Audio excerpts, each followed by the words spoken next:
Acorda, investidor! Tá começando o primeiro episódio do Crypto Never Sleeps, o podcast de cripto do Market Makers. Eu sou o Marcelo Sestari, sou trader e analista de cripto, tô aqui com o Walter Rebelo. Se apresenta, Valtinho. Fala pessoal, Walter Rebelo, analista de cripto também. Vamos tocar esse primeiro episódio do Crypto Never Sleeps. E no episódio de hoje a gente vai trazer a melhor explicação de Bitcoin que você vai ver na sua vida. E para isso, a gente trouxe nada mais nada menos que André Portillo. E para quem não conhece o André Portillo, ele é um especialista em gestão financeira e investimentos para startups, sócio e head de Digital Assets do Banco BTG Pactual e head da Mint. É um prazer receber você aqui, é uma honra. Eu que agradeço, Sestari, Valtinho, prazer estar aqui para inaugurar esse podcast. Já vamos começar com uma tarefa bem difícil, dar a tua apresentação, né? A melhor explicação de Bitcoin que você vai ver na sua vida. Assim, se você botasse no último mês ou último ano, facilitaria o meu trabalho. Então, vamos ver como é que sai. Eu acho que esse é o primeiro passo para entender bem o Bitcoin, humildade. É isso mesmo, né? E, cara, acho que o pessoal deve estar se perguntando em casa, né? O que é o Bitcoin, como o Bitcoin surgiu, se você puder explicar isso pra gente, né? Ele surgiu em meio à crise de 2008, uma crise financeira, mas acho que é legal a gente começar primeiro nesse beabá do Bitcoin e explicando mais essa parte do início mesmo do surgimento. Tá.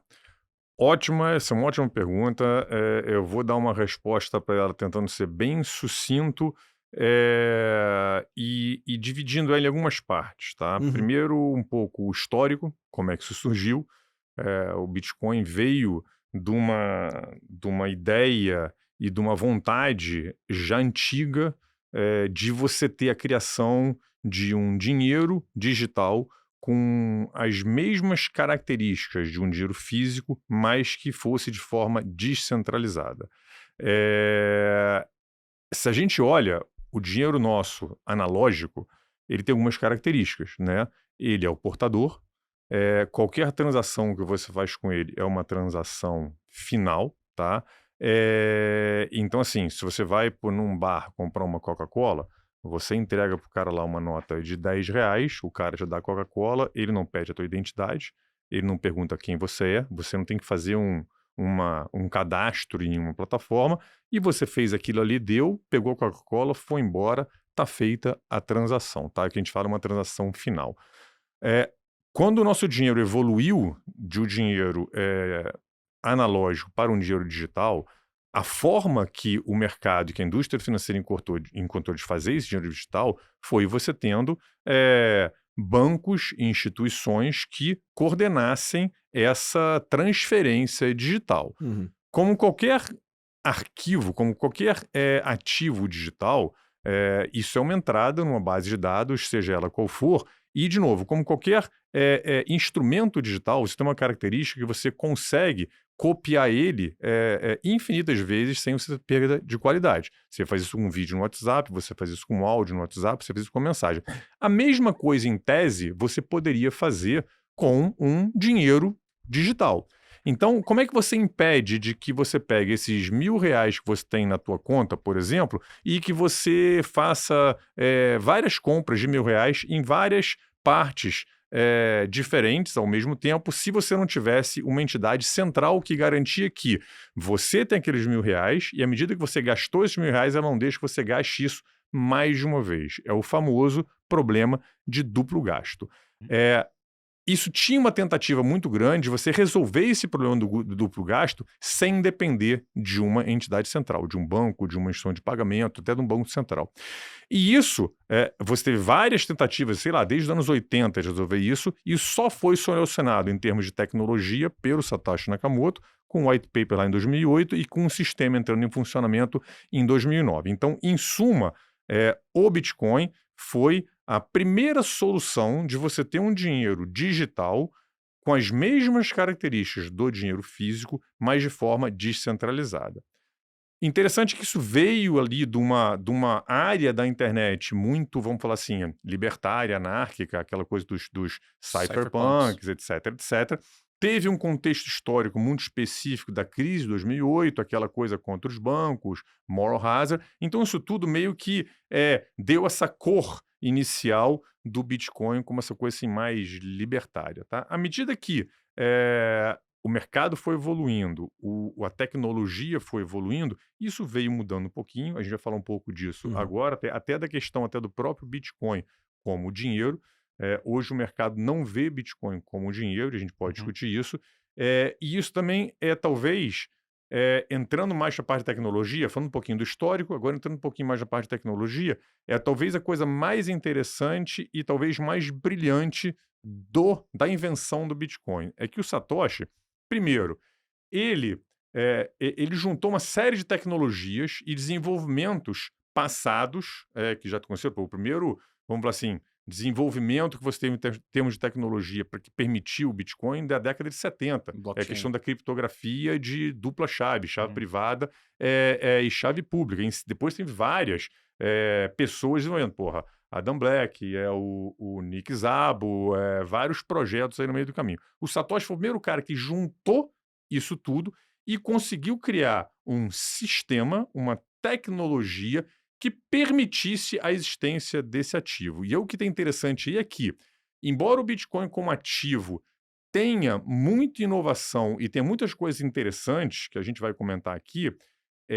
para ele existir, o Satoshi teve que inventar todo um sistema, toda uma tecnologia que, como inovação, talvez seja até mais inovador do que o próprio Bitcoin e que tem muitos desenvolvimentos desde isso aqui. Toda a tecnologia de blockchain e de cripto que foi desenvolvida depois do Bitcoin, começou ali em 2013 com o advento do Ethereum e tudo que a gente tem hoje, veio desse marco inicial, desse sistema que o Satoshi teve que inventar para permitir você ter esse instrumento digital descentralizado. E isso é muito interessante em termos de tecnologia, porque quando você tem uma tecnologia que ela é interessante e que ela tem alguma aplicação mais genérica, ela tende a se desenvolver de uma forma que não necessariamente foi a forma pensada pelo inventor lá no início. A própria internet é um exemplo disso. A Uhum. internet ela foi inventada para finalidades militares. Uhum. Guerra Fria, você tinha aquela questão toda de, pô, cair um míssil da Rússia nos Estados Unidos, então, pô, se o cara destrói o teu centro de comunicações, você não tem comunicação com as tropas, acabou, você perdeu a guerra ali. O que se inventou? Olha, temos que inventar uma forma de transferir, vamos assim, disseminar informação de forma descentralizada. Se o cara está com um míssil aqui, eu não tenho mais esse servidor aqui, eu passo para outro servidor. Isso foi a ideia original da internet. Então, assim, o cara que inventou isso lá jamais pensaria que hoje a gente estaria fazendo tudo que a gente está fazendo com a internet da forma que está. Então, de novo, uma tecnologia genérica que com algumas características aí de ser open source, de ser não permissionada, que também existem em cripto, de centralização, você permite que a inovação continue e que o próprio mercado, a própria sociedade vai desenvolvendo e vai dando outros usos para a tecnologia. Isso é exatamente o que está acontecendo em cripto como tecnologia maior. Então, esse é o principal, assim, não só o contexto histórico, como a questão da tecnologia. E aí, vamos lá, o que é essa tecnologia que foi inventada? Basicamente, é uma base de dados distribuída, tá? E onde você cria uma rede, onde os próprios participantes da rede têm acesso a essa base de dados distribuída e essas transações, essa validação das transações, como eu dei o exemplo, num ambiente centralizado, essa validação de se você tem aqueles R$ 1.000 é feita por um banco ou por uma instituição financeira, no caso do Bitcoin no blockchain, isso é feito pela própria rede. Então, a própria rede, os próprios participantes da rede, eles validam essas transações, ou seja, ele valida que você tem esses 1.000 Bitcoins, por exemplo, eu dei o exemplo de reais aqui no coisa, mas assim, ou quantidade de hoje, que você vai transferir isso para outra pessoa e que você não vai conseguir fazer isso mais do que uma vez. Essa é a grande inovação, é você fazer isso de forma descentralizada. Só que essa inovação ela tem uma série de consequências, desde usos da tecnologia, como eventualmente até geopolíticas, a partir da situação que a gente está agora, que vem dessa capacidade que você tem. São, resumidamente, o que na minha cabeça me define blockchain, é isso, são redes descentralizadas que permitem você transacionar valor, identidades, registros de forma descentralizada, digitalmente, 24/7, em qualquer lugar do mundo. Muito parecido com o que a própria internet fez com a informação. Então, se eu te resumir, esse seria meu resumo para o que é essa tecnologia. Que isso tem que entrar muito aí nos meandros da coisa. Eu acho que a comparação que o Portilho faz aqui entre a internet e o Bitcoin esclarece uma dúvida que muita gente tem quando está começando a aprender sobre blockchain, que é a diferença entre o BTC e o Bitcoin, a rede em si, né? E, cara, esse paralelo aí é perfeito, né? Porque a internet é o quê? É um monte de servidor, de empresas de telecomunicações, e o Bitcoin é um monte de nós também. Isso. A diferença é que você consegue rodar um nó. Falando um protocolo comum que todo mundo entende, tá? Uhum, Isso é coisa muito interessante também, que eu vou dar um exemplo nisso aqui.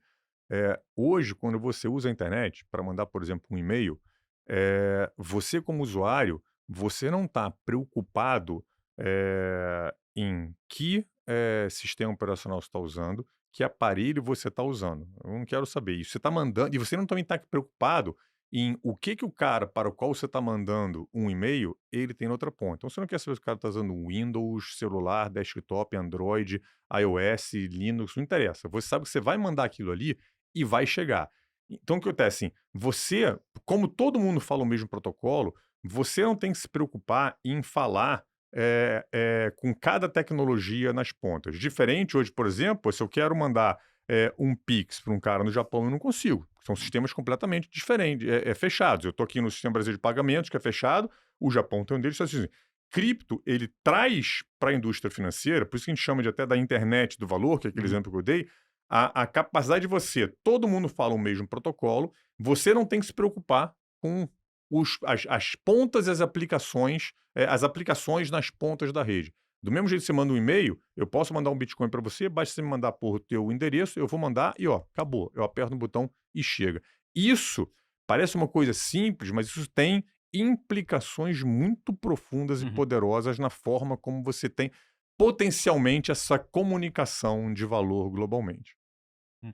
O E isso pega um pouco na veia do Bitcoin ser um investimento, ou ele ser um meio de pagamento, ou ele ser uma reserva de valor? Na sua opinião, lógico, isso é uma coisa que muda ao longo do tempo, né, é um ativo muito novo, né, 15 anos de idade. Uhum.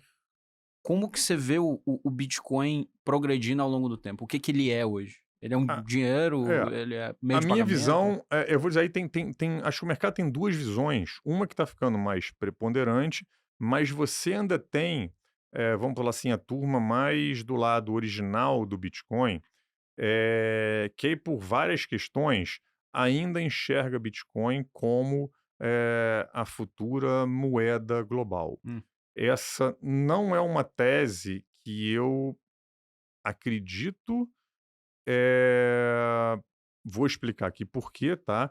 E você tem o outro lado, que é meio que dessa evolução, não só a evolução de como o mercado vê o ativo, que hoje é muito mais essa questão do Bitcoin como uma propriedade digital escassa e perene no tempo, tá? Então, assim, é uma forma de você preservar capital por 100, 200, 300 mil anos num ativo que é escasso, escassez absoluta, é um ponto que a gente pode voltar depois, isso é uhum, muito importante uhum, quando a gente olha Bitcoin como investimento, tá? E hoje é isso que o mercado meio que dá como principal uso do Bitcoin, é o que a gente chama desse ouro digital, considerando essa característica também. Ah, mas pô, o Bitcoin é muito volátil ainda, ele ainda não é uma reserva de valor. Não, de fato não. Como o ouro não virou uma reserva de valor de uma hora para outra. Isso tem um processo de adoção, tem um processo de desenvolvimento de tecnologia, e eu acho que a gente está nesse processo. Diminui a volatilidade, mais gente começa a ter. Então, assim, para mim, eu vejo essa evolução do Bitcoin muito mais nessa parte do que em como moeda. Por quê? Primeiro que como moeda, a tecnologia do Bitcoin ela não é eficiente para você fazer transações rápidas e de valor pequeno, uhum. tá? O fato da tecnologia ela ser lenta e estável, ela é boa para esse ativo perene no tempo. Você quer ter um ativo que seja perene e escasso no tempo? Eu não quero que a tecnologia fique mudando toda hora. Porque se a tecnologia fica mudando toda hora, eu tenho uma incerteza nesse caminho para frente. Uhum. Eu não quero que, porra, a composição do ouro mude toda hora. Óbvio que eu estou falando aqui em tese que não dá para mudar a Sim. composição do ouro, mas se fosse eventualmente, tá? Hum. Agora, para pagamentos, eu tenho que ter uma tecnologia que evolua e que acompanhe a própria evolução das tecnologias da sociedade. Então, assim, não acho que isso aqui, na parte de tecnologia, o Bitcoin serve para isso. E aí tem uma questão macro que eu acho que ainda é mais importante que essa.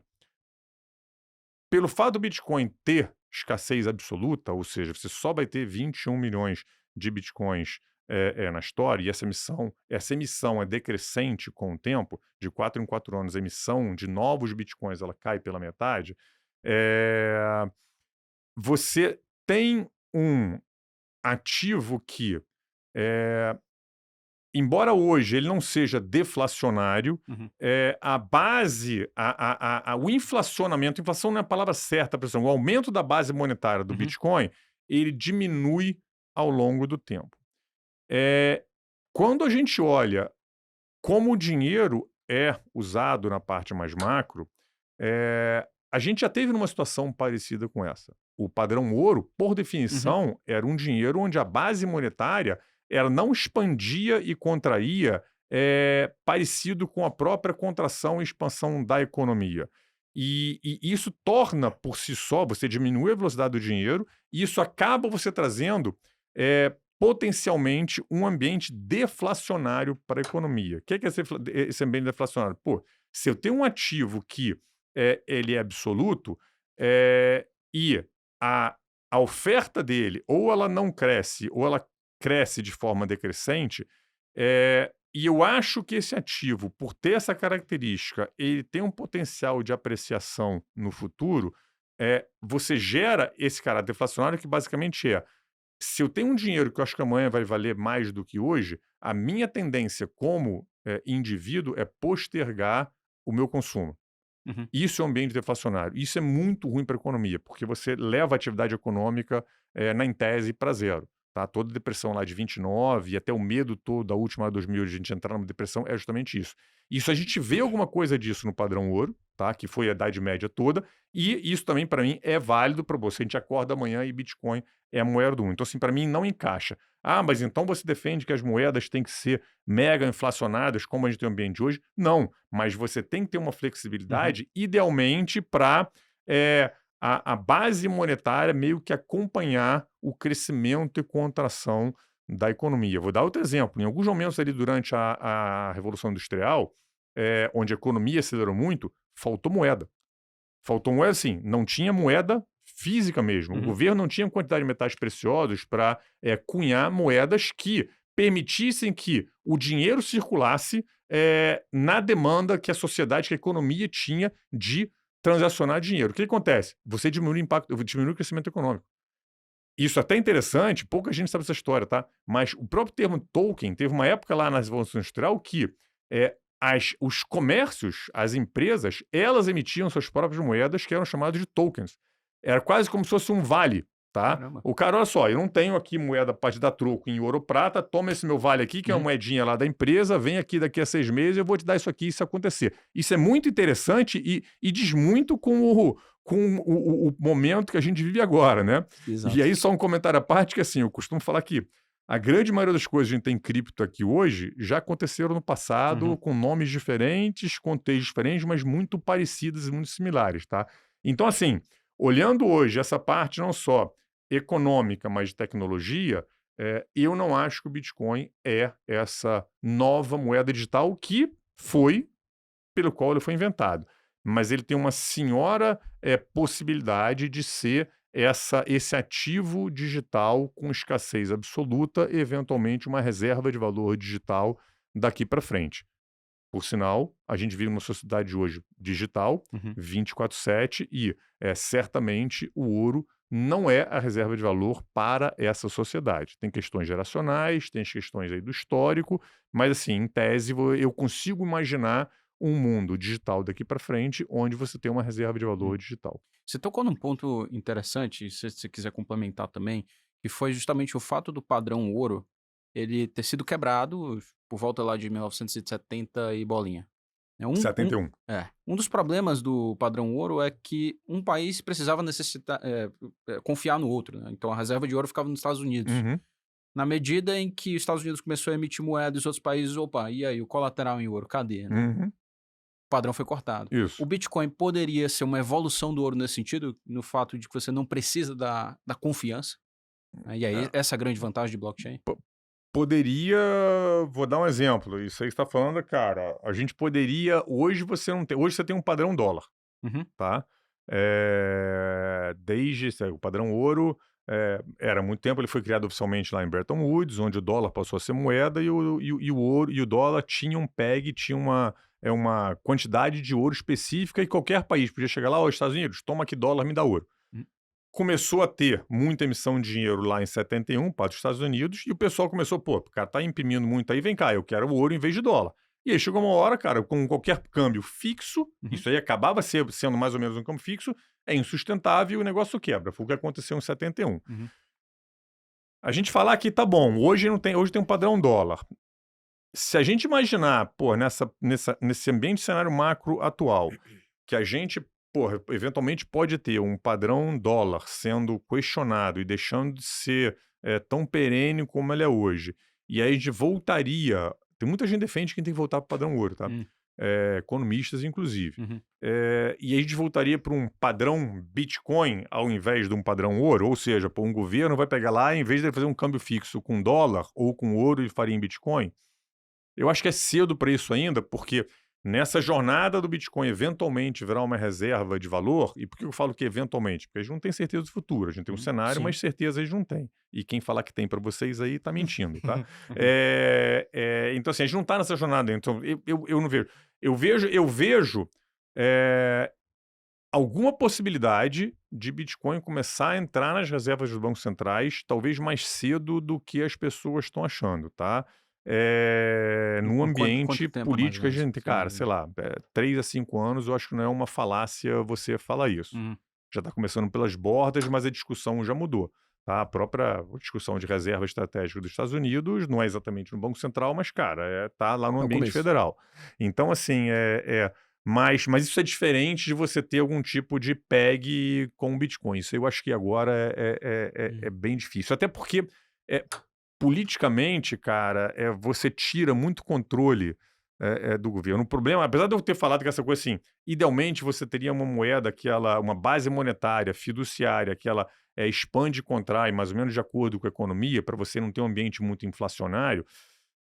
Quando a gente olha historicamente, 100% das moedas foram inflacionadas, foram debased, como a gente fala em Estados Unidos. Se olha Roma fazia debate, ela inflacionava a moeda. Naquela época você não tinha máquina de imprimir, mas o que ele fazia? Cara, você tinha o sextércio lá, que era a moedinha, que tinha X gramas de ouro e X gramas de prata. A quantidade disso aí, em 100 anos de Império Romano, no dado período lá, ela diminuiu 90% a quantidade de ouro e prata que tinha na moeda e começou a ter outros metais menos escassos e mais baratos. E o que acontece? Isso é porque o Estado tinha que cunhar mais moeda, imprimir mais moeda para fazer jus vamos falar assim, as obrigações que ele tinha como império, né? E ele não tinha metal precioso ali para fazer isso. Então ele começa a inflacionar a moeda. Então, na forma analógica, ele acontecia assim lá, de novo, há 2.000 anos atrás. Exatamente a mesma coisa do que os governos fazem e fazem agora. Só que antes o cara imprimia lá o mimeógrafo não, a imprensa, mimeógrafo, todo mundo vai saber o que é. E hoje ele nem precisa fazer isso. Hoje ele aperta lá, porra, emitam-se tantas coisas bota mais aqui, uns zeros aí, né? bota mais um zero lá e tá fazendo. Mas assim, fundamentalmente, o processo é exatamente o mesmo, tá? Então assim, os governos vão exagerar em algum momento político, em algum contexto histórico, essa emissão de moeda. Então assim, mas então qual é a solução? Cara, eu não sei qual é a solução. Por isso que a economia e os impérios, eles andam em ciclos, tá? Então, assim, a melhor explicação que eu posso dar para isso aqui e acho que de novo, a melhor solução para mim seria isso, uma moeda fiduciária que tivesse algum acompanhamento disso aqui. Porra, poderia ter uma moeda algorítmica? Não pensei nisso não, mas de repente pode ser uma solução, de você juntar os dois mundos, tá? Assim, acho que pro Bitcoin ele substituir o dólar, ele precisaria primeiro perder a volatilidade dele, né? Porque acho que é algo que assusta muitas pessoas, principalmente na hora dessa adoção em massa. Portilho, você comentou sobre também a escassez do Bitcoin. Eu acho que seria legal explicar para o pessoal de casa como funciona a estrutura do Bitcoin, né? O que faz o ativo se tornar um ativo escasso, né? O que é o processo de halving, como funciona essa parte de mineração, porque eu acredito que deve ter muita gente que está assistindo em casa que talvez não conheça muito esses termos, então, né, voltando um pouco antes da gente... Vamos voltar. Isso é muito bacana, isso faz parte daquele sistema que o Satoshi inventou, porque não só ele inventou um sistema de tecnologia, que é essa rede, mas ele também inventou um próprio sistema com uma política monetária específica de emissão de moeda. Começou lá o Bitcoin, não tinha nenhum Bitcoin emitido, e isso tem a ver também com o fato de você não emitir Bitcoin e a forma como você emite novos Bitcoins também tem uma coisa muito interessante também, que tem aí um jogo de incentivos e tem aquela coisa que você tira completamente o conflito de interesse de quem está participando da rede. É diferente de você, pô, lança uma cripto nova, você pré-minta, sei lá quantos milhões, você joga no seu conta no mercado, o resto fica no seu poder e você pode vender isso a hora que você quiser, que é o que tem a maioria das criptos hoje. O Bitcoin, por definição, ele tirou isso na entrada, na governança dos incentivos da rede. Tá? Então, sim, você começa lá, o Bitcoin começou. Esse blockchain, que a gente fala de tecnologia, é um processo onde as operações são validadas em blocos, que você vai botando eles em série, daí a coisa, um blockchain, é uma corrente de blocos, e isso é essa base de dados centralizada. E esses blocos, eles vão sendo adicionados na rede, cada bloco contém um número de transações, e eles vão sendo adicionados na rede de 10 em 10 minutos aproximadamente. Isso muda um pouquinho dependendo da quantidade de uso da rede. E o sistema funciona assim. Lembra que eu falei que para a validação dessas transações é feita pelos participantes da rede? Os participantes da rede, quem valida essa transação, ele recebe bitcoins que são emitidos pelo protocolo, como se fosse pelo Banco Central embutido na rede do Bitcoin.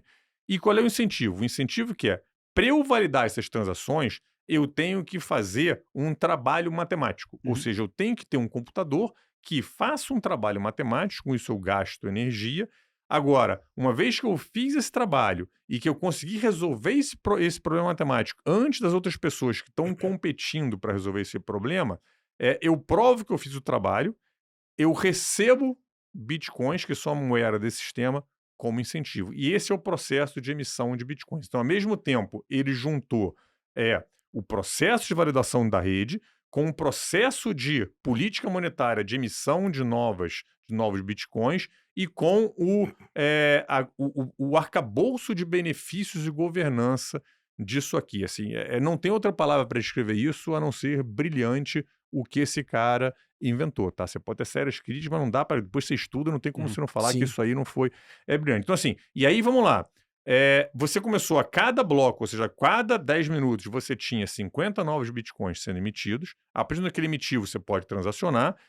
E esse número cai pela metade mais ou menos a cada 4 anos. Então, era 25, passou para era 50, passou para 25, depois passou para 12,5, depois passou 6,25 e agora está em 125. Isso mesmo. E isso vai caindo agora. No protocolo tá essa emissão, à medida que você vai emitindo, você está aumentando a quantidade de bitcoins que estão em circulação, que é a base monetária, e essa base monetária ela só vai atingir 21 milhões de bitcoins, e isso deve acontecer alguma coisa em torno do ano 2140 por causa dessa diminuição da emissão. Então, essa definição da escassez foi definida, por definição, no protocolo. Tá? Então, isso está embedado lá no código. E aí, vamos lá.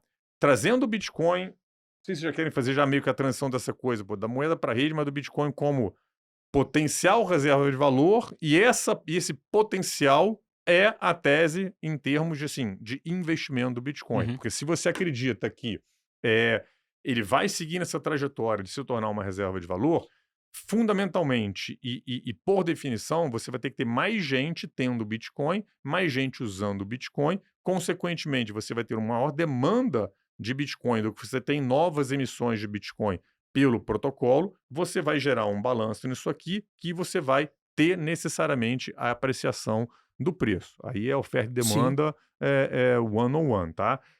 E essa é a tese de Bitcoin. Se você acredita que isso vai acontecer, tem uma probabilidade alta desse preço continuar subindo no tempo, a volatilidade indo caindo, até uma estabilidade maior de preço e fique muito parecido aí com o ouro digital, com uma coisa parecida. E uma das características disso é essa escassez absoluta. E é interessante essa coisa da escassez absoluta. Na minha visão, o Bitcoin é o único ativo que eu consegui encontrar que ele tem essa escassez absoluta, o que é isso? É que ele tem uma inelasticidade absoluta da oferta em relação ao preço. Vou explicar um pouquinho melhor. Não importa qual o preço do Bitcoin, a oferta de Bitcoin está definida no protocolo. A emissão de novos Bitcoins está definida no protocolo. Não tem nenhum outro ativo, pelo menos que eu consegui achar, que tem essa relação travada de forma absoluta. Qualquer outro ativo, ele vai apresentar alguma elasticidade da oferta em relação ao preço. Ou seja, se o preço subir muito, a oferta daquele ativo vai aumentar. Podemos dar alguns exemplos aqui. Ouro, que a gente compara muito. Se amanhã a gente acorda e o preço do ouro está 100 vezes mais alto do que está agora, eu te garanto, amigo, que você vai achar mina, porra, na Fossa das Marianas, no Everest, em Meteoro, ou seja... Vai procurar mina onde não tem. Ouro, em tese, tem uma quantidade limitada na Terra, né? Mas você já sabe que tem asteroide. Por que você não explora todas as jazidas de ouro que tem na Terra? Porque economicamente não é viável. O preço do ouro não compensa. Quanto mais sobe o preço do ouro, mais fica economicamente viável você, acessar as jazidas que estão em lugares mais inacessíveis, mais profundos. O mesmo vale para o petróleo, tá? Então, assim, ouro, que talvez seja o maior exemplo, é isso aqui. Agora, vamos olhar outros ativos. Imóvel, tá? A gente está aqui gravando isso aqui, muito perto aqui ainda estamos na Faria Lima. Imagina que amanhã a gente acordou e, o preço do metro quadrado aqui na Faria Lima aumentou 100 vezes. O que vocês acham que vai acontecer com a Faria Lima? Já tem imóvel pra caramba, prédio pra caramba. Cara, o nego vai subir prédio pra cima, pro lado, 100 andares, pra baixo, pode ter certeza, tá? Vou dar outro exemplo. Falando ainda de imóveis. O que seria, por exemplo... Imóvel tem aquela coisa da escassez também, né? Tem até aquela frase antiga, que eu nunca lembro de quem é, que ele fala assim, cara, compre terras, não vão fazer mais daqui para frente. Mais ou menos, né? Porque imóvel está multiplicando terra, prédio está multiplicando terra. Tem aqui 100 metros quadrados, você constrói, 10 andares, você tem 1.000 metros quadrados, né? Aí vamos passar para um imóvel mais escasso que isso, né? E que é a coisa que tem, imóvel na frente da praia. Em tese, qualquer lugar, todo mundo quer morar na frente da praia, você não tem uma quantidade ilimitada de praias para você construir imóvel, né? Pois é, então isso deve ser mais escasso ainda. Aí você vai, olha para Dubai, o pessoal construiu 3 ilhas lá. Então, o preço de um imóvel é muito caro, o cara faz uma praia nova na tua frente. Entendeu? Então, assim, e você pode ir para qualquer outro ativo, ação. Se o preço da ação explode, o incentivo do cara é fazer follow-on. Qualquer ativo tem essa relação. O único ativo que essa relação, essa escassez da oferta em relação ao preço é absoluta, que eu encontrei até hoje, é o Bitcoin. Tô louco para encontrar algum outro que seja parecido, tá? Mas eu não encontrei nenhum. E tudo isso é feito pelo código, né? Assim, desculpa até te interromper, Valtinho. Eu tenho uma analogia que eu gosto para explicar bastante sobre blockchain, que é a analogia de um caderno, né? Isso explica bastante sobre blockchain e sobre o Bitcoin, né? Cada linha do caderno corresponde a uma transação. Para você colocar a transação nessa linha, a gente precisa ter validadores, né? Mineradores resolvendo problemas matemáticos para postarem as transações dentro dessa linha. Quando uma página inteira é completa, né? Que são de 1.500 a 2.500 transações, a gente completa um bloco. Quando tem 210 mil blocos, né, 210 mil páginas, é quando acontece o halving, né? Quando 210 mil blocos são validados, você comentou que demoram 10 minutos, né? Como se você troca de caderno, né? Exato. Troca de página e depois troca de caderno. Exato. E o genial é que, assim, tudo isso é feito pelo código que vai de encontro com o que você acabou de falar. Então, acho que essa é a grande genialidade. O que você tinha falado, né, o halving corta a emissão e dentro dessa rede tá todo mundo validando transações. O meu incentivo de validar uma transação é que eu vou ganhar tanto, né, tem o FII que o cara paga, uma gorjeta, mas também tem a emissão do bloco. Beleza, mas lá em 140, para facilitar aqui o exercício, né, digamos que o Bitcoin continue subindo, que ele esteja muito mais alto do que ele tá hoje em termos de preço. O que acontece quando esse incentivo, né, halving vai diminuindo a emissão, ele ficar minúsculo? Né, como que o Bitcoin sobrevive a isso lá em 2140, que talvez não seja... só pelo FII. Só pelo FII. Da mesma forma que hoje a maioria das redes sobrevivem por FII. Você vai passar o cartão lá de crédito, que ele não vai cobrar de você, mas a bandeira do cartão vai cobrar do estabelecimento do merchan que está te vendendo, do estabelecimento comercial. Então, assim, vai ter que ter um FII para usar a rede. quem usa a rede do Bitcoin com a blockchain, ele paga para usar aquela rede. E quem faz a rede validar, recebe para você. Então, aí é também incentivo econômico. E aí, pô, quanto vai ser esse FII? Oferta e demanda da rede. Ponto. Entendeu? Exato, e um ponto sobre isso é, pô, se o Bitcoin ele caminha para ser uma reserva de valor, será que a gente vai ter muita transação para pagar esse FII?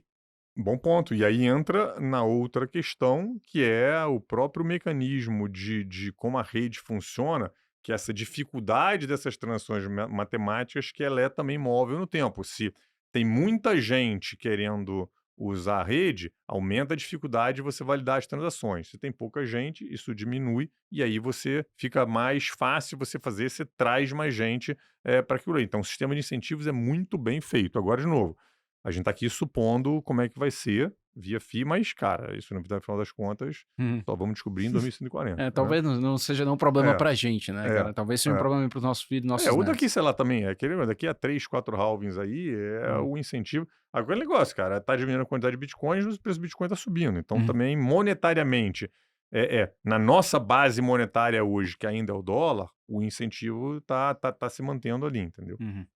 Mas, dentro dessa visão, o Bitcoin não deveria ir pra cima pra sempre. Cara, vamos lá.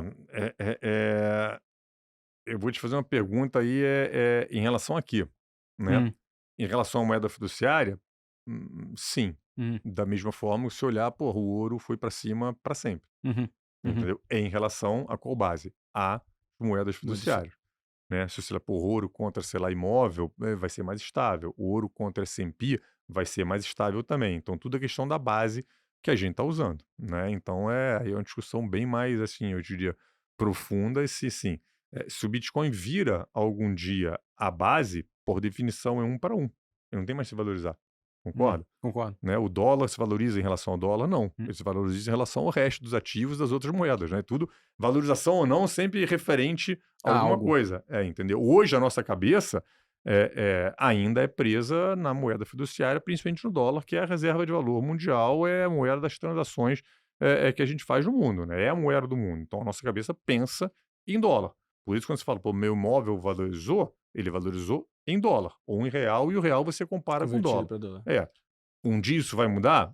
Não sei, Uhum, né. uhum. Já foi em libra, já foi em guild, já foi, sei lá, em sesterço, sei lá, na época da Roma, então é isso, né. Perfeito. Cara, assim, então, pô, estamos chegando aqui numa conclusão, né? Cara, Bitcoin não é uma espécie de empresa, não é uma espécie de. Pode ser entendido como uma espécie de investimento, O mais ativo, parecido com o ouro, o ativo, que o aí de novo, ativo você em ficou muito si. bem se falado, tem um ativo, tem a rede, Uhum, tem, o Bitcoin não é uma coisa só, esse que é o uhum. negócio, né. E o que que você acha que entender o Bitcoin, entender o papel dele hoje na sociedade te informou sobre política, sobre a forma como as coisas funcionam hoje e que essa mudança de paradigma que o Bitcoin traz pode trazer para o nosso mundo nas próximas décadas? Cara, você o bacana que eu acho do Bitcoin, a gente começou a operar Bitcoin no banco em 2017, tá. Uhum, Então, assim, o bacana foi que no processo da gente entender eh, o que é Bitcoin, e não vou falar que a gente entendeu o que é Bitcoin de uma hora para outra, isso é assim, o nosso entendimento de Bitcoin como ativo e de cripto é uma coisa que evolui a cada dia, tá? uhum, De novo, a pessoa não acha que a gente chegou um dia ela, putz, cara, olha isso aqui, entendi. Não, cara, a gente vai entendendo aos poucos, tá? Mas assim, o que foi bacana nesse início é que, para a gente começar esse processo de entendimento, a gente teve que voltar para trás e reestudar coisas que a gente já tinha parado de se preocupar há muito tempo, né? Que é isso, pô, o que que é dinheiro? Por que que um papel pintado tem valor? Como é uhum, que foi a história da evolução desse dinheiro ao longo do tempo? O Bitcoin obrigou a gente a estudar isso de novo, né? Porque não é o dia a dia de você estar ali na mesa de operação. E o mais interessante é que, cara, dinheiro ele é uma tecnologia, uhum, tá? Então, assim, o dinheiro é uma tecnologia inventada pelo homem para comunicação de valor. uhum, E como qualquer tecnologia, ele evolui com o tempo, com o ambiente que ela tá, com o momento social que você tá, e isso vai continuar acontecendo. Então, para a gente, assim, cripto e Bitcoin é uma evolução do dinheiro como a gente já teve lá. E está acompanhando essa coisa do mundo digital que a gente vive, tá? Agora, o bacana é que, assim, quando você começa a olhar Bitcoin para entender ele como tese de investimento, você tem que entrar, querendo ou não, na coisa geopolítica, você tem que entender para trás, cara, que é isso, 100% das moedas fiduciárias que existiram até hoje foram para zero em algum Hum, momento, uhum. tá? E não é que foi 90%, 100%. Não tem nenhum caso que não aconteceu. E aquela coisa dos ciclos que eu falei.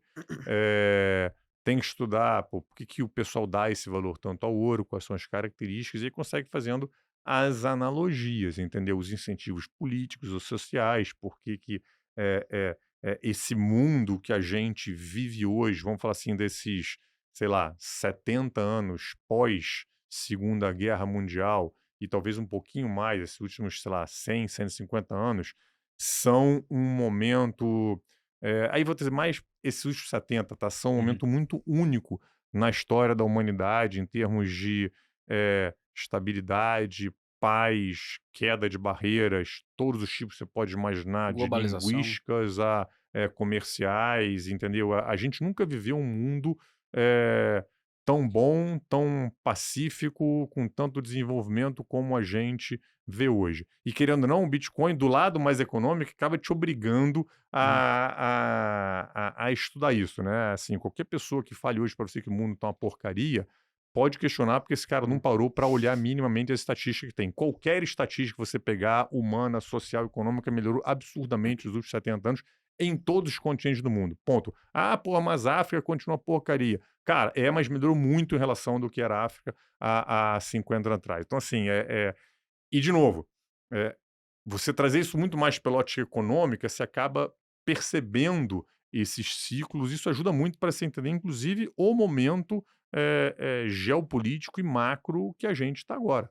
Tá? A gente Sim. está num momento onde o momento de mudança e com certeza, assim, os próximos 30 anos vão ser materialmente bem diferentes do que os últimos 30 anos. O mundo onde a minha geração cresceu, sou um pouquinho mais velho que vocês, o mundo onde a minha geração cresceu, fez carreira, é, é, é muito diferente do que o mundo que vai ser para os próximos 30 anos, para a geração do meu filho, por exemplo, que tem 17 anos. Tudo bem que aqui no Brasil o negócio não foi tão simples aqui, né? Que o Uhum. Brasil Uhum. sacudiu bem mais do que o resto. E essa própria coisa nossa de Brasil, ou você ser argentino, te ajuda a entender o Bitcoin muito mais do que um americano.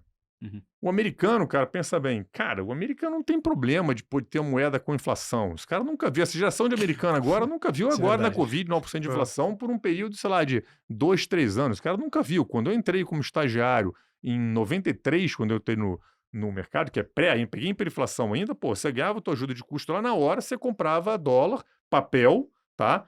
Negociava no meio do spread ali, sempre tinha alguém querendo vender alguém que comprar. Na hora você fazia isso aqui, era normal pra gente. Se fosse isso hoje, porra, ou se ia fazer uma stablecoin, provavelmente, ou em Bitcoin, se a gente fosse assim. Então, assim, explicar para um americano que, cara, a moeda dele desvaloriza todo dia é muito difícil. Explicar para um americano que, pô, tem um cara na Argentina, na Venezuela, na Nigéria, que ele quer ter acesso a uma moeda forte, que ele consiga preservar o patrimônio dele e que ele não tem acesso a essa moeda, é difícil para o cara entender. É quase como uma miopia dos países envolvidos. O cara Uhum. não tem muita empatia. E você vê a adoção hoje de stablecoin em emerging markets e Bitcoin nas bordas dos países.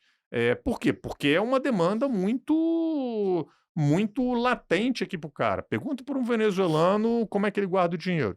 Uhum. Pergunta para a Argentina, que está melhorando, mas pergunta para a Argentina um ano atrás. Pergunta para mim, para o Brasil, lá nos anos 90, 80 e 90, o que era Uhum. guardar dinheiro. Não Uhum. tem, cara. Então, assim, isso diz muito a respeito dessa questão eh, do abuso do poder de você imprimir a moeda estatal, de por que os governos criam os ambientes fechados de quererem emitir a moeda deles, porque isso dá muito poder, cara. Você emitir a tua moeda é um poder absurdo. Absurdo. Então, assim, qualquer moeda que não dependa de um Estado para fazer isso, e essa é a tese mais libertária, ela tem um poder absurdo. Então, assim, é muito isso que você acaba tendo que entender quando você começa a se aprofundar em Bitcoin. Então, assim, vai muito para a história econômica, evolução do dinheiro, tecnologia, é muito bacana. Você Eu mencionou... gosto desse assunto, tá? Aham. Então, Não, pra caramba, nós três aqui, cara. é, Você mencionou stablecoins, eu acho que pra quem tá assistindo talvez não tenha tanta familiaridade. O que que seria stablecoin, que isso se relaciona com o Bitcoin, tanto em questões fundamentais,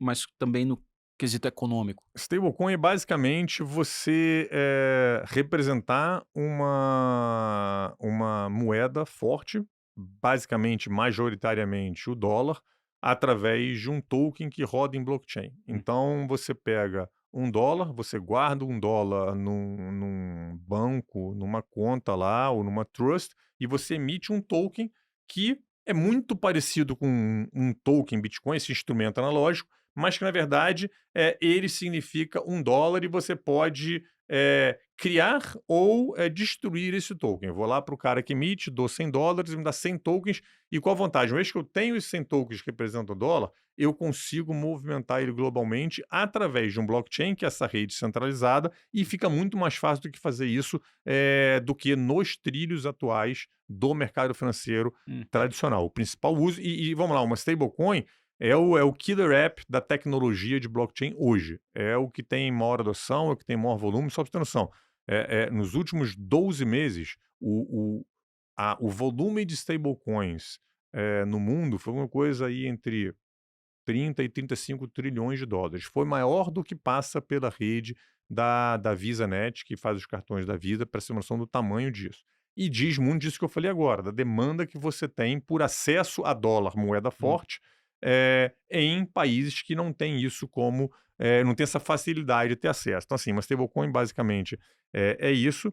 E até fala muito dessa coisa de que, assim, o mercado hoje, ele não quer Bitcoin como moeda.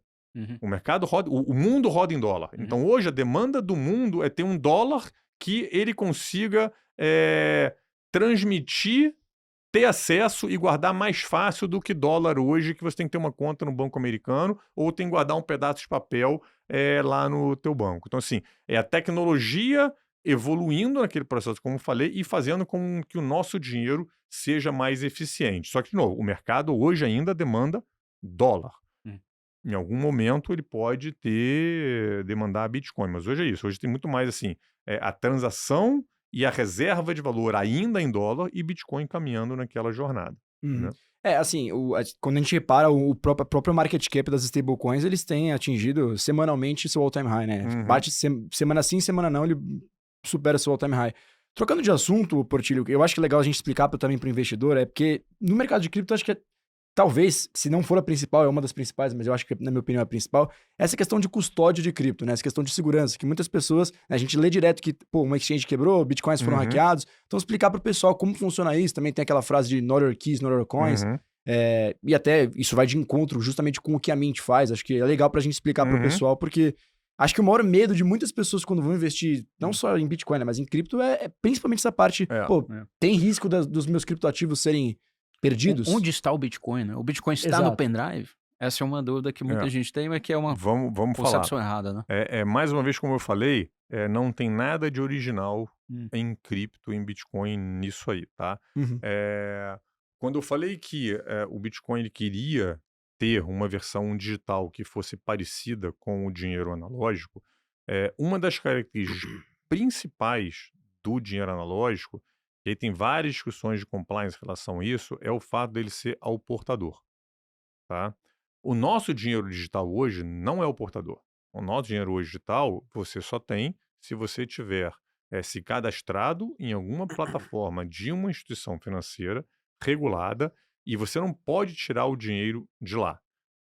Você pode, porque você pode ir no banco, você pega lá teus R$ 1.000, você saca os R$ 1.000 e você guarda no colchão em casa, tá? E eu acho que tem muita... Primeiro, Bitcoin foi feito para isso, tá? Essa coisa do not your keys, not your coins, ou seja, se as chaves não são suas, as moedas não são suas, essa chave vem dessa chave privada, que é aí na questão da criptografia, você não precisa entender muito isso aqui, mas é o que permite você acessar os teus bitcoins ou qualquer outra cripto e fazer transações com ele, transferir ele. quem detém essa chave tem o poder de movimentar aqueles bitcoins no blockchain. Se você tem tua chave, você deu para alguém, você perdeu o acesso dessa chave, você deu acesso para alguém, alguém pode movimentar e transferir isso para um lugar à tua revelia, tá? A analogia fraca disso, eu dou essa analogia, o pessoal de criptografia me mata, tá? É como se fosse, pô, você tem a tua senha do teu banco e é a tua chave privada e a tua conta do teu banco é a tua chave pública, tá? E tinha essa coisa muito, no momento histórico foi criado, que você tinha, assim, aquela desconfiança nos bancos, os bancos vão quebrar, você vai ter que perder dinheiro, perder teu dinheiro todo, e a própria infraestrutura das empresas de cripto, de Bitcoin daquela época, eram muito incipientes, não tinha gente que sabia o que estava fazendo. Então você tinha muito hacking de corretora, ou seja, a corretora estava com teus Bitcoins lá operando, ou seja, a chave estava em poder da corretora, e entrava um hack lá, tinha acesso àquela chave, drenava aquilo tudo ali, tiveram casos e casos e casos disso aqui. Esse é o primeiro problema que traz esse medo. Ou seja, quem custodia, não os bitcoins. O Bitcoin é entrada nesse livro Razão aí, que é o caderno do exemplo. Quem custodia, quem guarda essas chaves privadas que dão acesso a você mexer nesses bitcoins. Então, a primeira coisa é isso. Esse medo da época de quando foi criado, 2008, esse medo do banco quebrar, etc, etc. E aí você tinha necessidade de, pô, não, Bitcoin você tem que ter possibilidade de tirar isso aí e guardar contigo. Essa incipiência e pouca qualidade operacional e tecnológica das empresas que forneciam serviços para Bitcoin lá no início. Até hoje você tem muita gente que não sabe o que está fazendo. Total. E essa coisa muito de você ter o dinheiro portador. Por causa dessas três coisas, você tem, primeiro, essa frase aí, e você criou meio que um mantra em cripto, que é isso, not your keys, not your coins, que eu particularmente acho que não faz o menor sentido. Sempre que eu converso com um cara mais nativo de cripto, de novo, o pessoal me bate a beça, mas assim, não faz o menor sentido. E as condições pelas quais surgiu esse mantra do Not Your Keys, Not Your Keys, você tem que guardar os teus bitcoins num pendrive, no teu computador, ou mesmo anotar tua chave privada num pedaço de papel e guardar num cofre. Primeiro, com a evolução do mercado, elas não são mais exatamente as mesmas condições e não faz o menor sentido isso aqui. Da mesma forma que não faz o menor sentido você pegar os teus investimentos todos, sacar do banco e guardar no colchão da tua casa. Por quê? Por isso que eu falo, não tem nada de original nisso. Como é que surgiram os bancos lá atrás? Surgiram para ele guardar ouro e valor. Por quê? Porque se você ficasse em casa, amigo, pô, você era roubado, pegava fogo.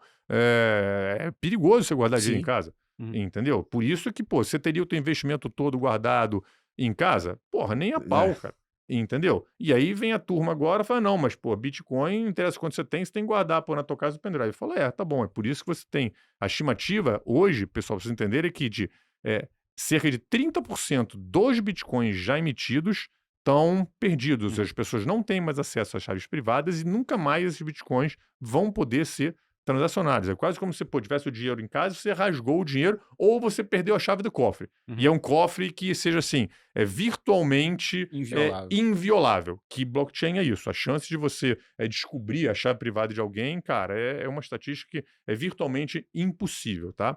Então, assim, hoje você já tem, e uma foi dos motes que a gente lançou a Mint lá atrás, foi isso, cara, é a gente oferecer para o mundo cripto condições de uma plataforma que tem os mesmos padrões de segurança, governança, compliance dos outros ativos, das outras classes de ativos tradicionais. Então, assim, cara, você tem segurança de que quando você está custodiando teus bitcoins, tuas chaves na Mint, no BTG Pactual, você está tendo todas as garantias de segurança que o banco já tem. E que, por sinal, pô, a indústria financeira já faz isso aí desde que, sei lá, mais velho que andar para frente esse negócio aí, Sim. tá? Então, assim, eu podendo contratar uma empresa para fazer isso para mim, porra, esquece, nunca que eu vou guardar meus bitcoins em casa. Mas aí se dá um problema no governo. Tá bom, você tem a opção de sacar. Exato. Isso é bom, eu gosto da opção, não quero que... Não, a opção é fundamental. Você olha, exemplo aí, mais assim, a guerra da Ucrânia. A maioria das pessoas que tiraram dinheiro da Ucrânia no pré-guerra ali, tiraram usando Bitcoin. Tem várias histórias que, porra, o cara perdeu as economias todas, o que só sobrou o que ele tinha em Bitcoin. Ok. Como hoje, como você ainda tem um dinheiro analógico, é isso, pô, num evento aí, pô, de, sei lá, problema, caos social, você ainda tem a possibilidade Confisco. de sacar. Confisco tem que ser rápido, né? Então, mas enfim. E aí tem outra diferença também, pô, de que é depósito bancário, eu não vou entrar nessas coisinhas, mas o que é, pô, o dinheiro, tem uma diferença aí, mas enfim, fundamentalmente é isso. Para mim, não faz sentido a autocustódia no mundo que a gente está hoje por causa das razões, tá? É a mesma coisa e você, pelo mesmo motivo que você não vai pegar teus investimentos todos e vai botar debaixo do colchão. Eu acho que perspectiva libertária é bem contra isso, né? Mas Cara, acho e que faz vamos sentido. lá, cara. Mas é uma discussão... É difícil, cara. Exato. Assim, eu digo, a gente aqui vamos assim, é letrado na tecnologia. Cara, dá trabalho essa coisa, cara. Muito. Entendeu? O pessoal não lembra a senha do e-mail, cara. Pô, eu vou, sei lá. Decorar 24 É palavras, isso, chave. te garanto quantas, porra, E anotar wallets, de jeito de- e anotar quantas de jeito wallets certo, né? vocês criaram aí, pô, nesse mundo Uma maluco de porrada. cripto aí, pô, puto, cara, onde é que eu botei as 24? Pô, é foda, cara. Eu tenho que ter um processo operacional e até de tecnologia para mudar senha, etc, etc. Cara, eu não vou ter isso, cara. Pessoa física não vai. Contrata a porra de uma firma para fazer isso, cara. Sim, eu acho que assim, essa parte de você poder fazer sua própria custódia é apenas na verdade não é apenas, mas é um argumento forte do porquê o Bitcoin ele não pode ser confiscado, Isso, etc, essa parte isso. libertária. Mas a grande questão é, será que as pessoas estão preparadas para, como eu posso dizer, terem Bitcoin desse jeito? Será que, Não. primeiro, será que elas A querem? minha resposta categórica, as pessoas não estão preparadas, tá? Me diz aí quem acha que estão preparadas. Segundo, elas não deveriam querer, por causa das razões que eu falei. E você um pouquinho mais enfático nisso aqui.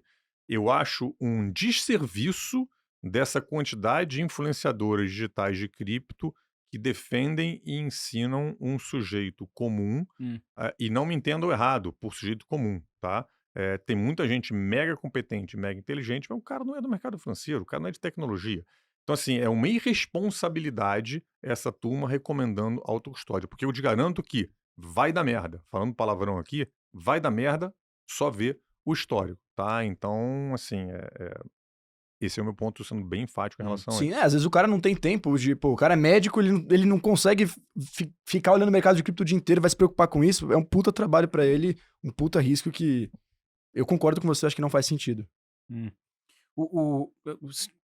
Você mencionou sobre começar negociando Bitcoin no banco em 2017. E é interessante essa relação entre cripto e serviços bancários, né? E você falou, pô, o banco vai continuar sendo custodiante para forever, porque, enfim, a pessoa comum vai querer delegar isso. Mas você acha que os bancos, no geral, eles perdem margem para essas tecnologias de blockchain que estão sendo criadas agora? Ou que os bancos vão, na verdade, se reinventar e adotar essas tecnologias cada vez mais? Cara, eu acho assim, o processo de evolução tecnológica, o processo de digitalização, já causou uma transformação absurda na indústria financeira, Na interface, né? tá? Tudo. Interface, velocidade do dinheiro, barateou, as transações baratearam absurdamente, tá? O que eu acho que é importante as pessoas entenderem aí, e acho que você tem que ter um conhecimento de mercado para ter uma visão como essa, é que a primeira coisa, de forma mais conceitual, é que a tecnologia muda, as funções elas mudam muito pouco ao longo do tempo.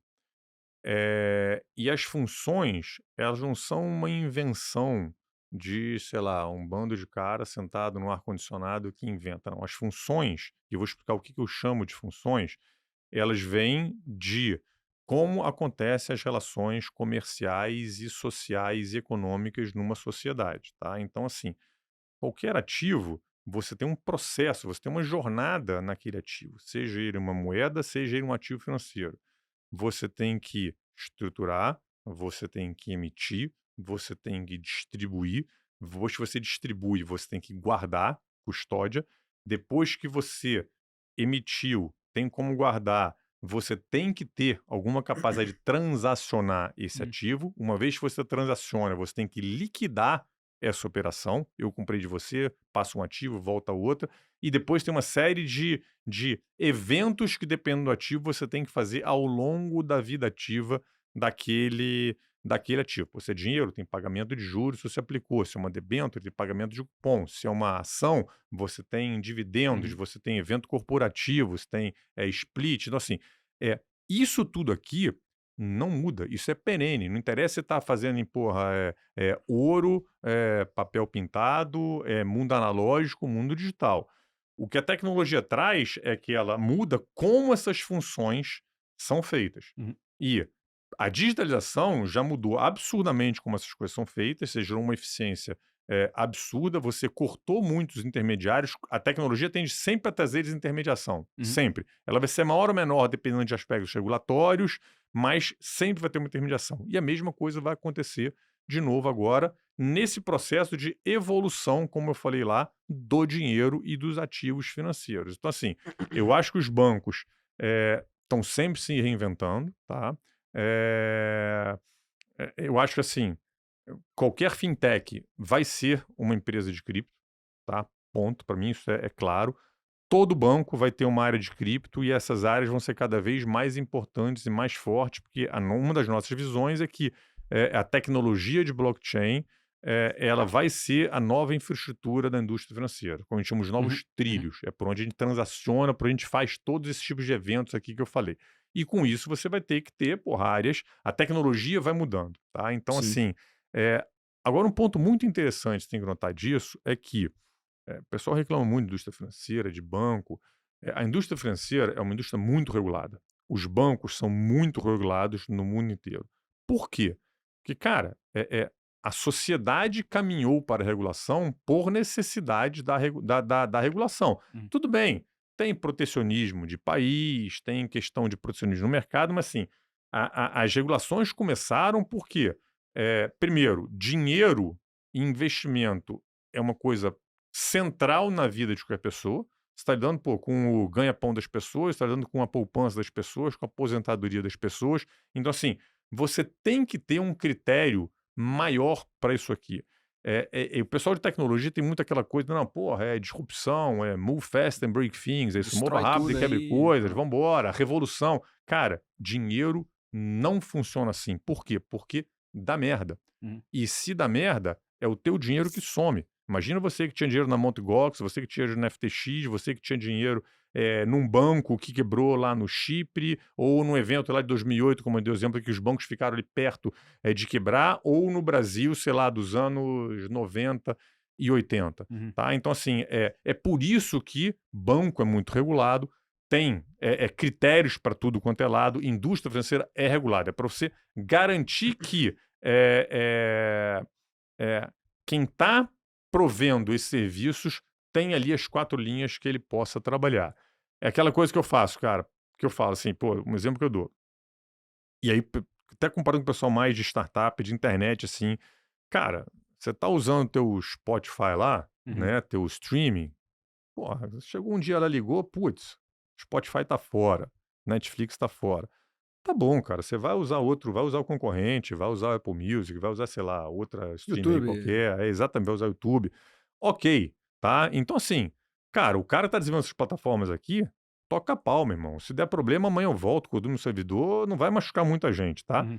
Dinheiro não é isso, cara.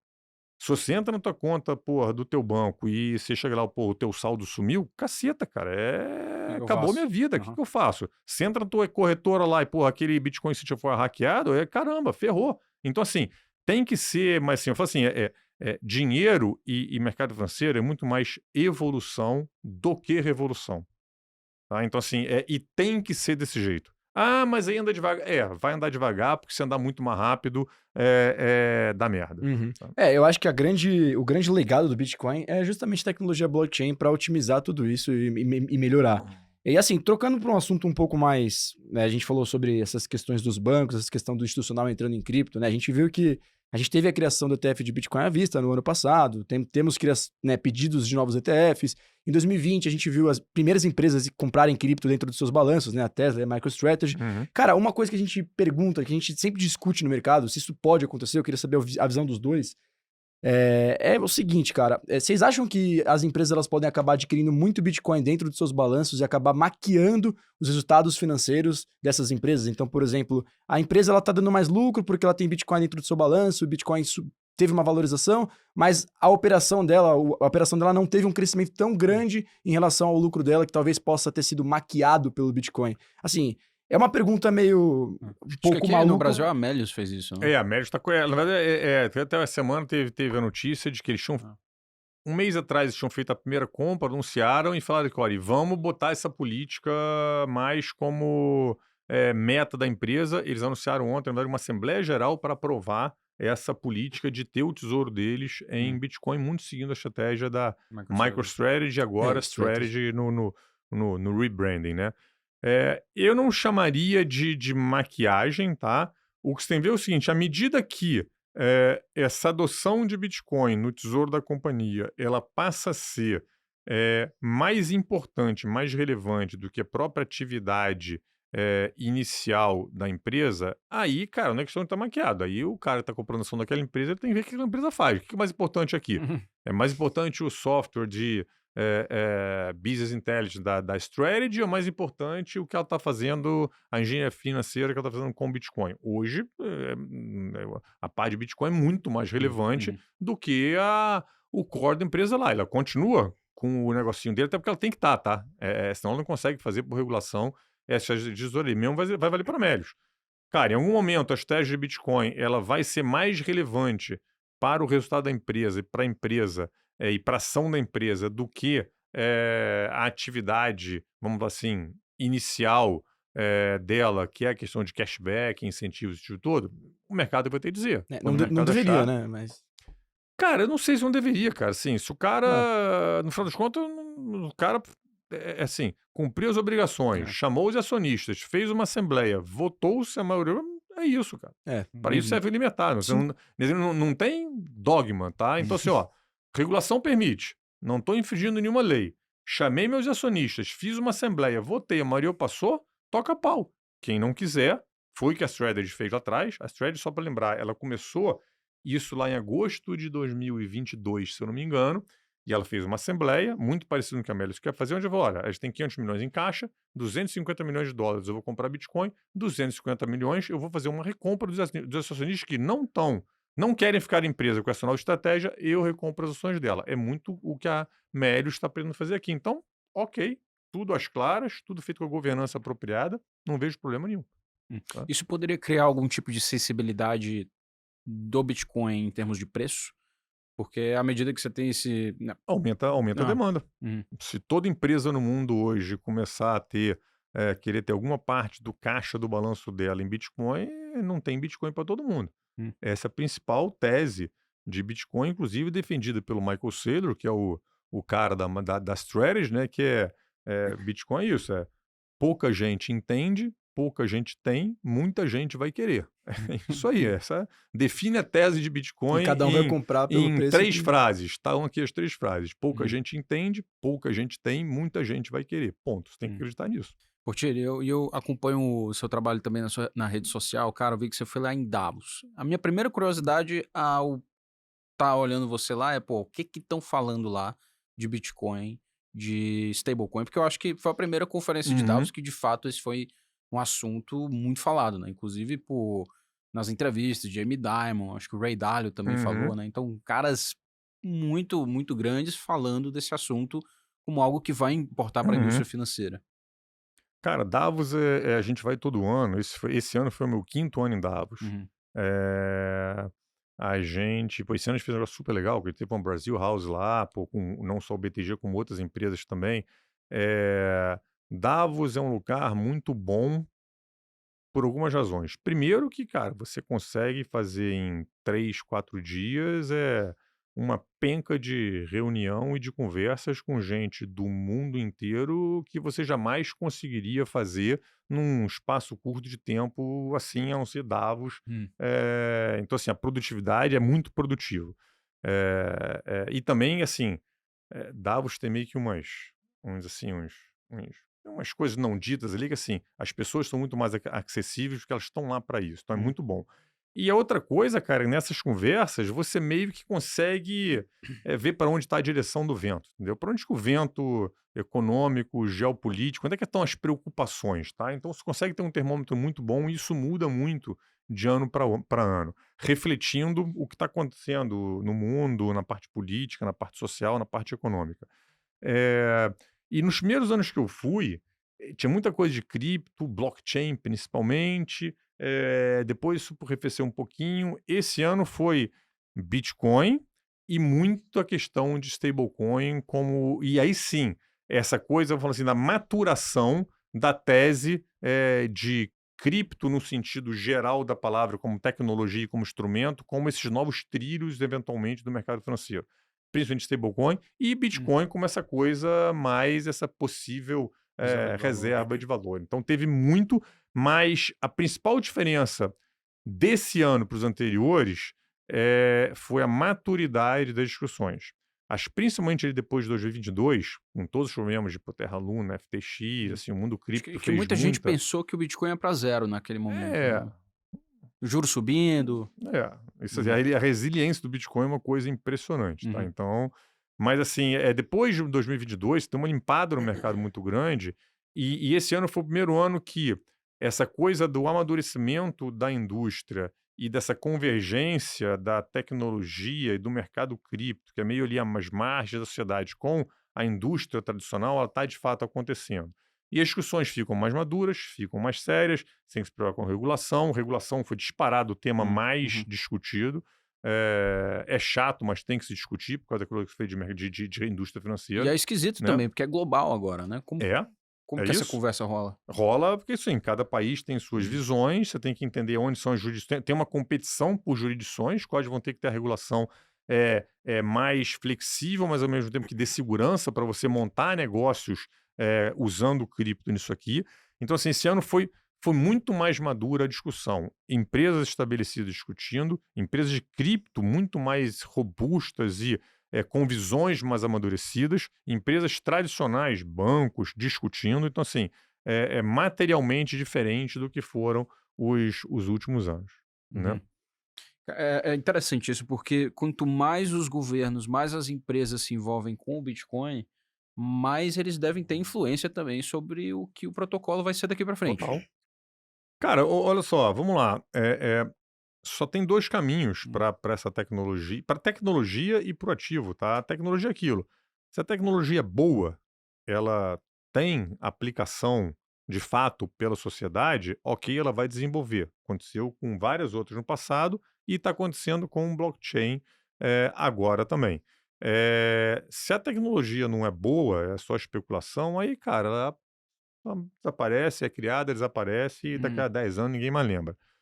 Cripto está indo pelo caminho de, cara, a tecnologia é interessante, está sendo desenvolvida e está cada vez mais, vamos falar assim, mainstream. E outra coisa é a questão também do ativo, as empresas adotando, a discussão melhorando, de novo, esse amadurecimento todo que eu falei. Então, assim, e era a nossa tese já, acho que desde ali já é uma tese antiga nossa, essa convergência que eu falei. Óbvio que ali 2022 a gente falou, cara, isso vai atrasar, né? Mas 2022 teve um efeito de atrasar algumas coisas que estão acontecendo, mas ao mesmo tempo de amadurecer a discussão e de você meio que dar uma limpada no mercado, tá? Você meio que expulsa os maus agentes. Quem era mal intencionado, ou quem não sabia o que estava fazendo, ou seja, ou por imperícia, ou por, vamos falar assim, Mau má caráter mesmo. conduta, Aham. meio que foi posto para fora do mercado, entendeu? Então é muito assim que a gente vê essa questão. Uhum. Acho que já levando pro final da nossa conversa, o que você tá vendo para esse ano que te deixa animado em cripto? E se você continua otimista, né? Porque a gente começou o ano agora com o Uhum, Trump e talvez expectativas muito infladas, né? uhum. Do que esse ano seria em termos de preço. E resta dúvida aí para muita gente se, pô, vai ter um ano positivo, entramos num bear market, para onde é que vai esse preço? É. Bom, vamos lá. A primeira coisa que eu vou falar, o pessoal que me acompanha aqui, eu falo muito isso, e assim, eu tenho algum tempinho de mercado já, tá? E o pessoal adora, cara, Aham. dá o nome para as coisas. Ah, estamos em bear market, já estamos em bull market, eu O que brinco aqui, significa é isso, né? baleia, Aham, tubarão, é sardinha. Cara, esquece essa porra, cara. aham. Isso aí, o que interessa como investimento é você ser consistente, é você ser consistente. Primeiro você, porra, ganhar mais que perde ao longo Vamos lá. Ser consistente é primeiro você fazer a primeira regra do Warren Buffett, que é não perder dinheiro. Hum, Tá? E a segunda regra é olha para a primeira regra. hum, Isso é ser que te faz a primeira coisa tem que ser consistente. Segundo, ganhar mais do que você perde ao longo do tempo e não é acertar necessariamente muito mais do que você erra. É muito mais o que você faz quando acerta e o que você faz quando você erra, tá? O momento que a gente está agora, e pensando como investidor, como operador, a gente tem duas forças que hoje elas talvez estejam antagônicas. A primeira força é toda essa mudança cataclísmica que a gente teve em cripto e em muitas outras frentes no mundo depois da eleição do Trump. uhum, Tá? E, de novo, e uma coisa interessante, não é a eleição, minha opinião, tá? Não é a eleição do Trump que muda as coisas. A eleição do Trump é a consequência de uma mudança de percepção e demanda da sociedade que já vinha ali meio que latente e que a consequência dela foi essa mudança política nos Estados Unidos, que é o principal país do mundo. uhum, Tá? É o dono do mundo, ainda é os Estados Unidos. Então, assim, não é que assim, não, a eleição do Trump é uma consequência de uma mudança social. Só que a mudança, assim, para cripto foi absurda. Você olha, pô, a SEC caiu todos, a SEC é a CVM americana, caiu todos os Figurões, né? Os processos que processos. tinham, mudando completamente. E aí, todas as agências governamentais, você tem hoje uma reserva estratégica de Bitcoin nos Estados Unidos, que embora o mercado estava esperando muito mais, o mercado estava viajando o que estava Uhum, esperando, foi bom para caramba o que os Estados Unidos fez, onde você tem uma regulação encaminhando no Congresso, onde você tem um grupo de trabalho com prazo para terminar e entregar uma proposta, não só de regulação, mas de atuação no mundo cripto. Então, assim, hoje você tem tudo aquilo que a indústria cripto reclamava de agressividade e perseguição dos reguladores nos Estados Unidos, de você falta de regras claras do que você pode, do que não você, tudo isso mudou da água para o vinho. E, de novo, isso está muito, muito bom. Ao mesmo tempo, do outro lado, essa questão toda política e econômica que o Trump, aí sim, está provocando, e está provocando por uma razão, tá? Ela, cara, embaralhou o mercado, um mercado que já estava, principalmente os mercados institucionais, um pouco esticado, ações de tecnologia, etc. Cara, você olha assim, os números do mercado americano, quando você olha para ação, tecnologia, você compara com o mundo virou irrelevante em relação ao mercado de capitais americano. Tá? Se olha assim,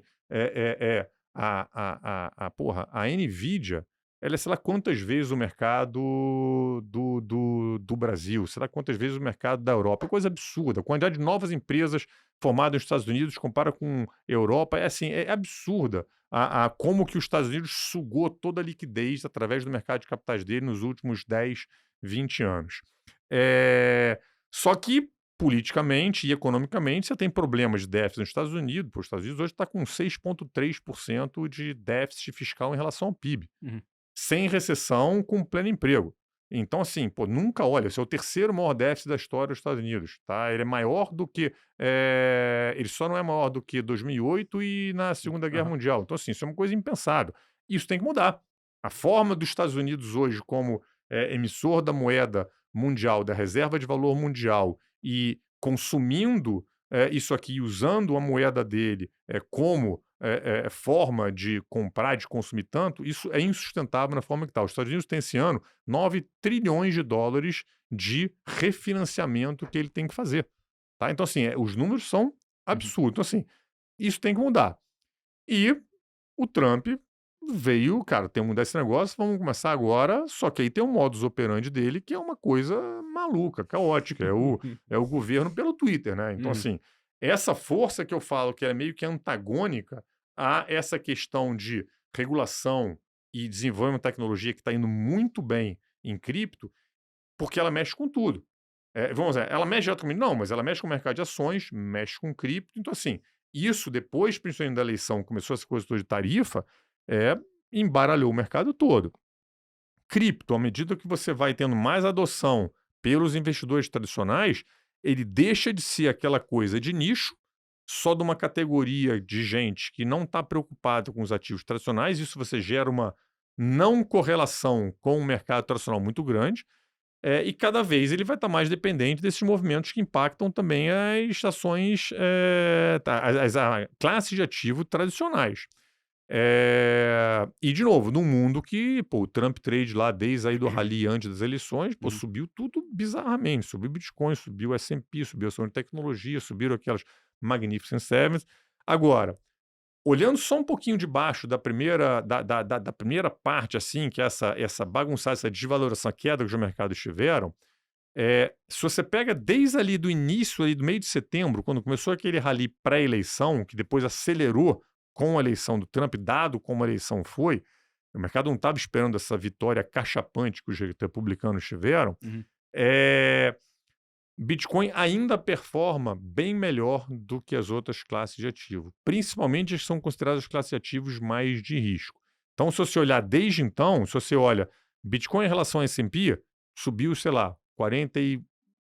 Bitcoin em relação ao S&P subiu 40 e poucos por cento, Bitcoin em relação ao Nasdaq subiu um pouquinho mais, 46 nas ativos mais. Uhum. Se olha em relação às Magnificent Seven, que são as empresas da Apple, Nvidia, Meta, Google, Bitcoin se valorizou um pouquinho mais. E mesmo em relação ao ouro, que está no all-time high de novo, Bitcoin ainda se valorizou um pouquinho, embora ele tenha se valorizado muito até a eleição do Trump, e desde até a eleição, não, desculpa, até a posse, e desde a posse do Trump, o ouro vem se valorizando, não só em relação às outras classes de ativos, mas também em relação ao Bitcoin. Mas ainda assim, você pega desse rally pré-eleição, o ouro ainda se valorizou, o Bitcoin ainda se valorizou contra as outras classes de ativos e se valorizou muito em relação às outras criptomoedas, não gosto de chamar de criptomoedas, outros criptoativos que não são Bitcoin. O número que te compõe muito é aquela dominância do Bitcoin, ou seja, quanto é o market cap do Bitcoin em relação ao market cap total de cripto. Cara, no pré-eleição estava em 50%, agora está em 64%. Então, assim, o Bitcoin, no ambiente cripto, o Bitcoin sugando toda a energia, toda a liquidez. Então, isso te diz alguma coisa. Olha, cara, o mercado ainda está indo para o ouro, e eu não digo nem que é um mercado. Para mim, está acontecendo o movimento dos bancos centrais, dos governos, de, cara, olha, não rolar as posições de Treasury americano e comprar ouro ao invés disso como reserva de Banco Central, esse tipo de coisa. Tá? Para mim, grande parte da demanda do ouro está vindo desse movimento. E se a gente acompanha agora o próprio movimento do Treasury de 10 anos dos Estados Unidos, também está dizendo um pouco disso aqui. Tá? Você teve o dólar desvalorizando, a ação desvalorizando e o bonde americano também desvalorizando. O bonde, cara, chegou a bater um pouquinho ali, abaixo de 4, agora chegou a bater 4,50, agora tá ali a 4,30% ao ano, o título de 10 anos. Cara, nos outros movimentos passados, sempre por ser uma crise dessa, você tem o famoso flight to quality, ou seja, fuga para qualidade, e o que o pessoal compra quando tem dólar e treasury americano. Isso não está acontecendo agora. O dólar está caindo e treasury, isso não diz muito dessa virada e de como o mundo está encarando, não só, eu acho que o ruído do modo como o Trump gere essa coisa aí, que é o nosso meio maluco, tá? Não que ele seja maluco, pode ser tudo menos maluco. E também essa coisa de, cara, vem cá, eu quero mesmo comprar esse negócio aí desse cara que, tá, gastando 6% do PIB todo ano, o cara tá... Que negócio, o cara tá me enrolando aqui, né?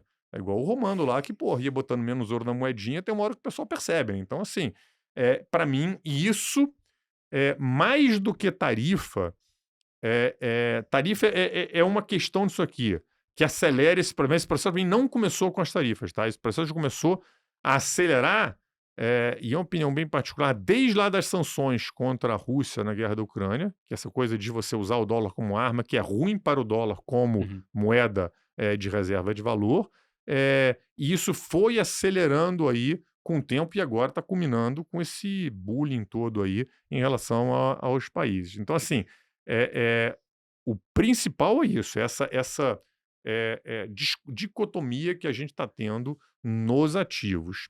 E isso é o que está meio que se chocando com o desenvolvimento regulatório, que é importantíssimo, e com o desenvolvimento de tecnologia, e com toda a adoção, como você falou, né, cara? O market cap de stablecoin todo dia está maior e ele está começando agora a transbordar do universo cripto.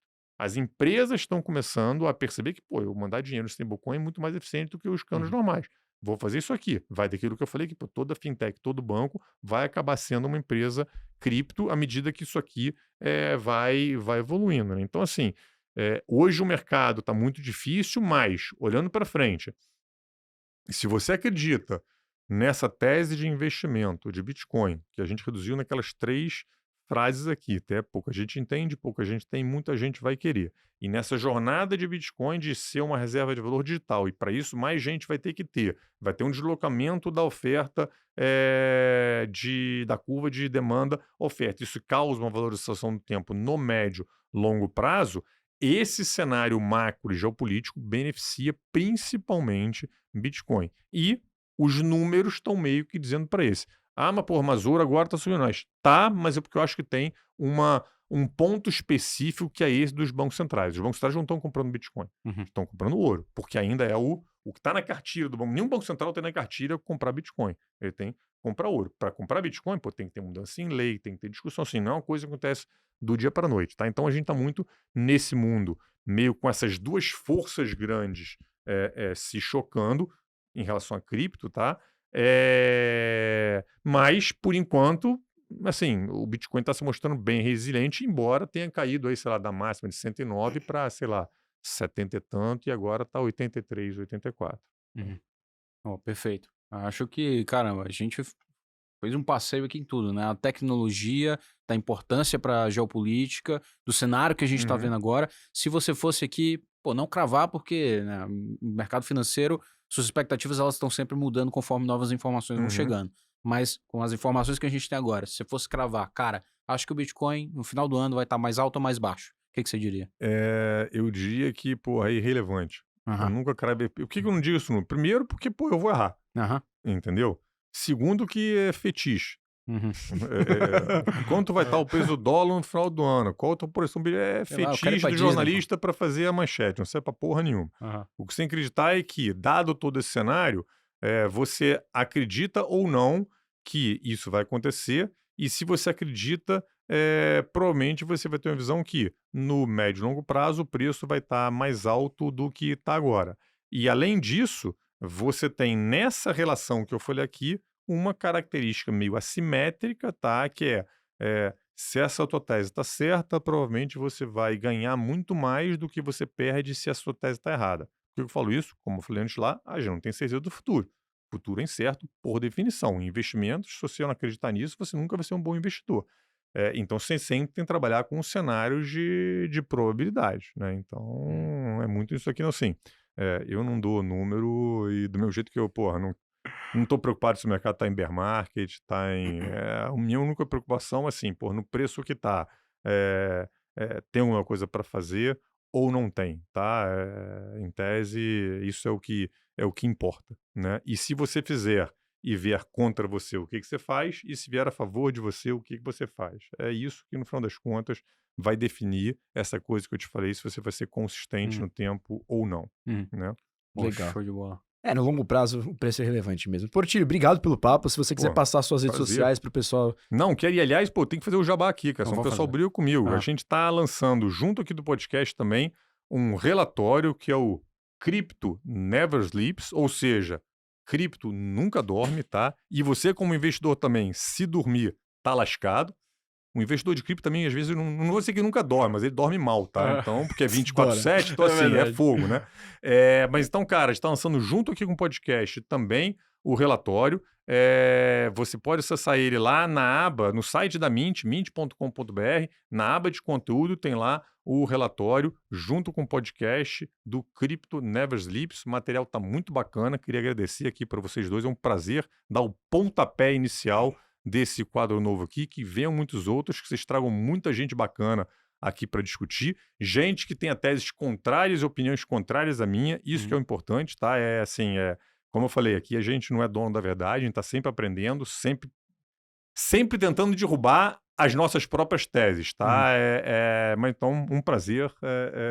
Minhas redes sociais, Twitter, @aportilho, e Instagram, AN Portilho. Não me pergunta por quê, mas confunde mesmo. Então, assim, as duas que eu uso mais, tá? Fechou. Repete aí. Aqui nos links aqui embaixo do vídeo você vai ter o link para acessar a Mint, para você, de repente, criar uma conta lá, fazer sua custódia com a qualidade BTG Pactual de custódia. E também, se você quiser acompanhar aqui o nosso canal do Market Makers e o Crypto Never Sleeps, esse que é o novo podcast aqui do Market Makers sobre cripto, o link tá aqui embaixo também. Se inscreve aqui no botão do canal e até a próxima.